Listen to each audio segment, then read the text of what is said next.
sejahtera untuk kita semua. Rekan-rekan sekalian, saat ini kita berada di Taman Kota Betung, merupakan jalur lintas timur Sumatera yang menghubungkan masyarakat yang akan mudik mulai dari Bakahuni, Lampung, kemudian masuk ke Sumatera Selatan dengan tujuan Jambi, Riau, dan kemungkinan ada yang sampai ke Sumatera Utara. Titik kemacetan di sepanjang Talang Kelapa sampai di tempat kita berdiri saat ini ada beberapa tempat. Jaraknya kurang lebih 57 km.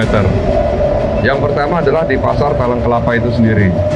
Di situ ada beberapa full bus yang menaikkan dan menurunkan penumpang yang akan mudik.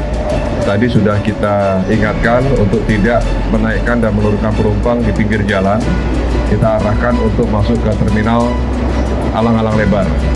Dan di terminal juga kita sudah bertemu dengan kepala terminal. Kita sudah minta untuk dilengkapi fasilitas yang nyaman bagi pengemudi bus maupun untuk para pemudik. Termasuk diantaranya adalah fasilitas pemeriksaan kesehatan bagi pengemudi bus. Dipastikan pengemudinya sehat, tidak terpengaruh obat-obat terlarang maupun minuman keras. Juga dilakukan pemeriksaan terhadap bus yang akan digunakan. Setelah Talang Kelapa, para pemudik akan terus menuju ke arah tempat kita berdiri sekarang sejauh 57 km.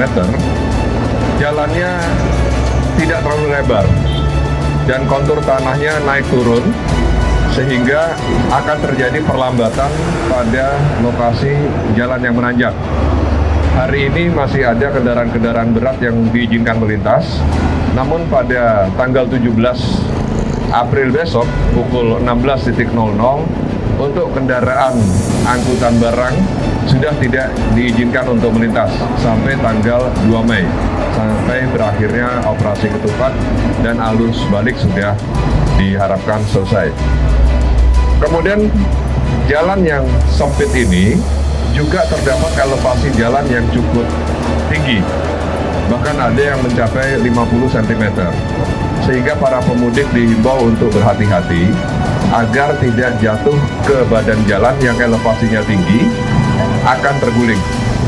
Dari Direktorat Lalu Lintas bersama-sama dengan Polres Banyuasin juga nantinya akan dibantu oleh Batalion Zeni Angkatan Darat akan menempatkan mobil kren yang akan digunakan bila mana ada kendaraan yang mengalami kecelakaan.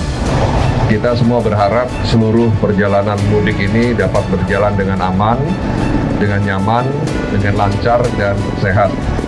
Tidak usah saling mendahului karena jalannya sangat sempit, tidak lebar. Kalau mengambil jalur kanan akan justru menutup dari arus sebaliknya. Terima kasih, selamat melaksanakan mudik lebaran. Mohon maaf lahir dan batin. Assalamualaikum warahmatullahi wabarakatuh.